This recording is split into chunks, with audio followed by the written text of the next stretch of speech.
Welcome, brave souls, to Midnight Whispers.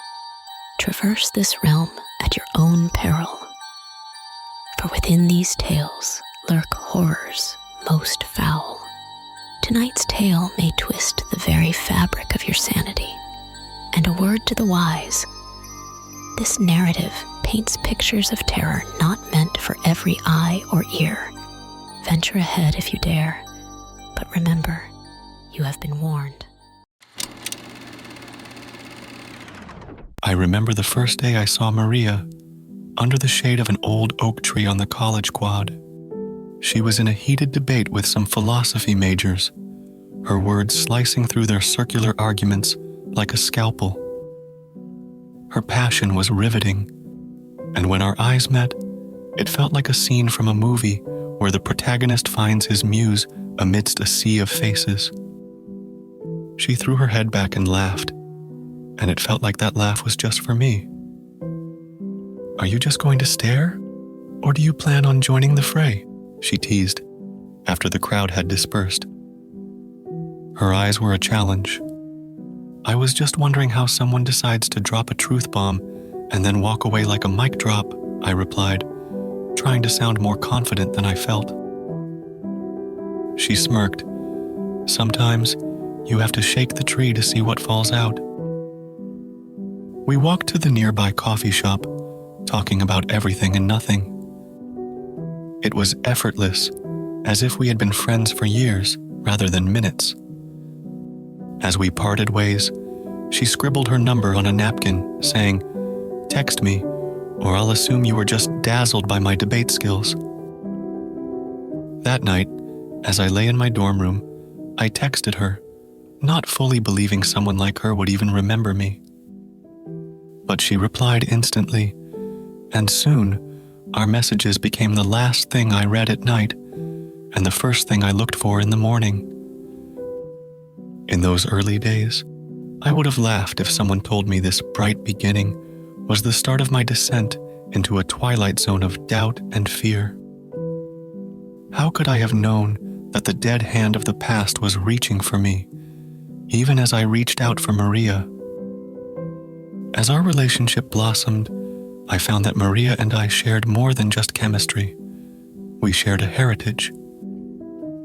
Both of us had grown up in Hispanic households, where life was a vibrant tapestry of traditions and familial expectations. Our conversations would often drift to childhood stories, filled with the smells of home-cooked meals and the sounds of laughter-infused salsa music. It was during one of these exchanges, while walking back from a late lecture, that Maria's demeanor shifted. Her usual spark dimmed as she spoke of her ex, Carlos, who had been part of that shared heritage, but had twisted it into something dark and possessive. "He couldn't handle not being the center of my world," Maria confided, her voice a tremulous whisper. "When he passed away, it was tragic, but I felt like I could finally breathe." I didn't know what to say, so I just took her hand. It felt like holding on to something precious and fleeting. The next few weeks were a blur of stolen moments between classes and late-night conversations that seemed to pause time. But as midterms approached, my reality began to warp subtly. My belongings were misplaced. My dorm room felt disturbed, and messages from unknown numbers flickered on my phone screen, warnings shrouded in malice. The transition from bliss to unease was gradual, yet undeniable. Maria noticed the change in me. "You look like you've seen a ghost," she joked one evening, unaware of how close to the truth she was. I forced a laugh, but it sounded hollow, even to my own ears. "Just the usual college haunts," I said, trying to bury my growing anxiety beneath layers of humor. But the shadows were creeping closer, and soon I would find myself face to face with something far more chilling than the specters of exams and term papers. The pranks, or whatever they were, escalated quickly. One night, I found my dorm room door ajar, the lock tampered with. Inside, My history notes were scattered like leaves in a storm. I picked up a photo of Maria and me from a recent date, now with a deep scratch across my face. A chill ran down my spine. Maria's laughter seemed to echo in my mind when I showed her the photo. "It's just some idiot with too much time on their hands," she said, but her eyes betrayed a flicker of fear. "Maybe it's Carlos?" I finished for her, the unspoken name hanging heavy in the air. She nodded, biting her lip. "He was obsessive. But he's gone. He can't hurt us." Her attempts to reassure me felt like band-aids on a bullet wound. I wanted to protect her, to protect us, but the unease had already coiled itself around my heart. One day, the past and present collided with a force that left me breathless.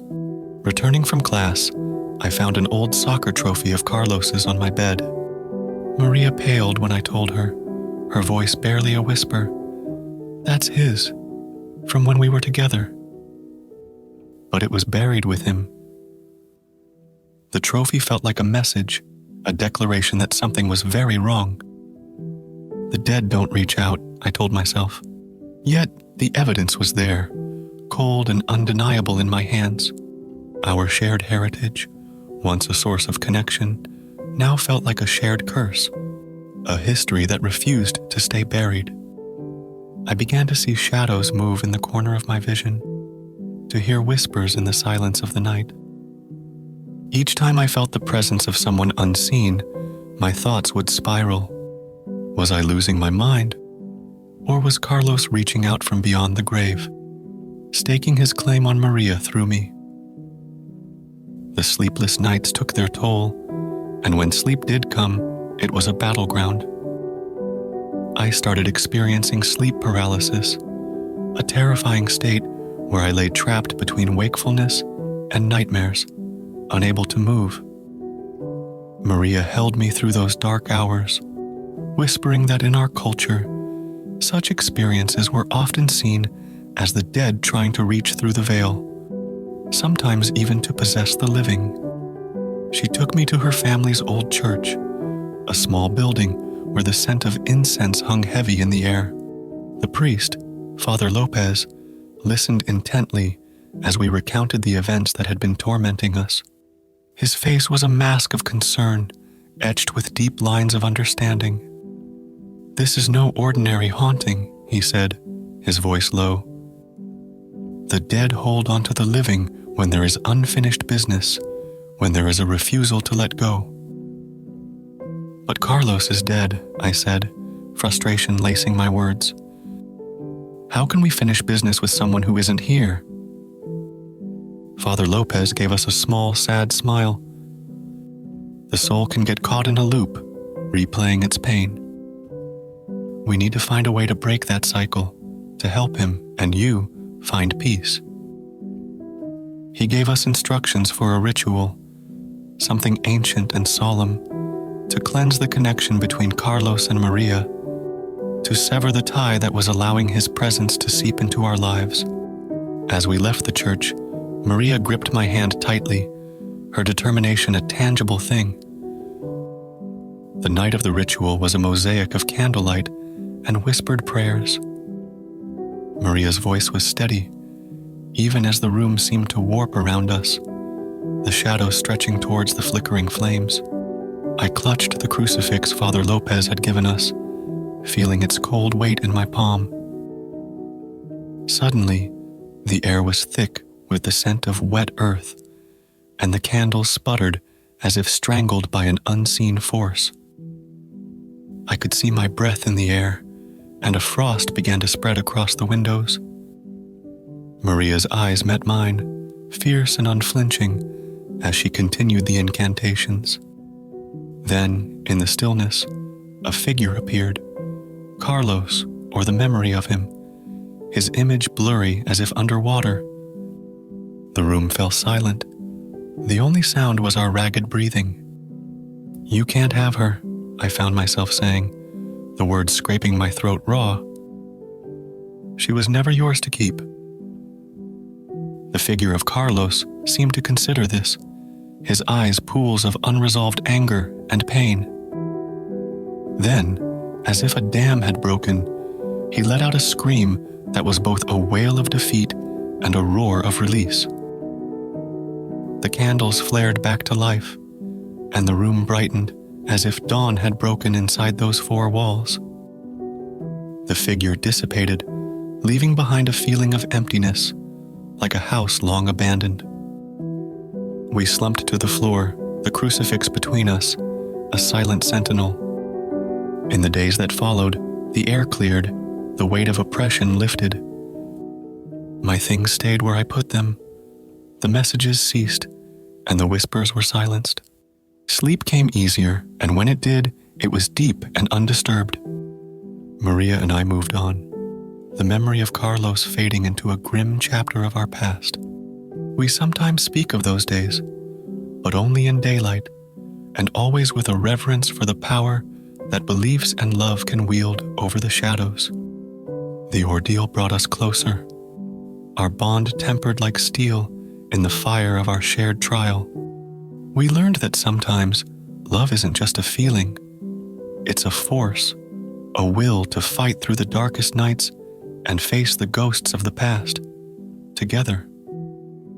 And in that triumph, we found our peace, a peace hard won and deeply cherished.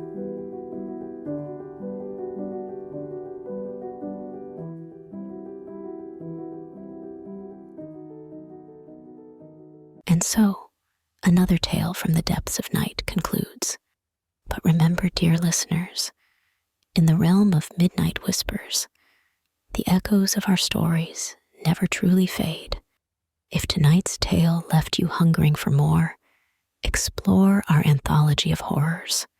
For those brave enough, delve into our previous stories and discover what lurks in the shadows. Before you venture back into the safety of daylight, remember to like this video if it sent shivers down your spine. Subscribe and ring the bell, so the whispers of the midnight hour always find their way to you. And should you dare, leave your thoughts and feelings in the comments below. We revel in knowing which parts of our tales resonate with your darkest curiosities. Until next time, keep listening to the whispers, for they have many tales to tell.